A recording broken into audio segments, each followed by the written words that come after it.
பேர் சொல்ற கீதை. இது பெருசு இல்ல. இவனாவது ஒருத்தன் ஆட வந்தான், ஒருத்தன் பந்து போட வந்தான், 10 பேர் ஒழிக்க வந்தான். 10,000 பேர் அங்க எதுக்கு வந்தான்? 10,000 பேர் எதுக்கு வந்தான்? ஒரு வேலை வெட்டி இல்ல இருந்தா வருவாங்க. அவன் என்ன பண்றான் பாருங்க. அந்த 10,000 பேரும் என்னன்னா, 4 அடிச்சாலும் 4 கத்துறான், அவுட்னாலும் அவுட் அப்படின்னு கத்துறான். கத்தணும்ன்ற முடிவோடு இருக்கிறான். எதுக்கு என்னெல்லாம் கிடையாது. 4நாலும் ஒரு சத்தம் தான், அவுட்னாலும் ஒரு சத்தம் தான். இந்த பழைய சினிமா பாட்டு ஒண்ணு இருக்கு, வாழ்ந்தாலும் பேசும் தாழ்ந்தாலும் ஏசும் வையகம் இதுதானடா.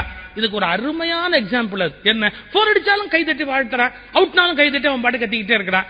இதுல நாம ஒண்ணு கத்துக்கணும். என்ன? நாம இந்த உலகத்துல வாழ்ந்தாலும் நம்மளை பத்தி 10 பேர் பேசுவான், தாழ்ந்தாலும் நம்மளை பத்தி 10 பேர் பேசுவான். ஏன்னா என்ன பேசினாலும் அதை பத்தி கவலையே படக்கூடாது. இது 2வது மெசேஜ். அதுல 3வது ஒரு மெசேஜ் இருக்கு. என்ன? சரி, ஆட வந்தா, அவன் பந்து போட வந்தா, திடீர்னு இந்த 10,000 பிசாசு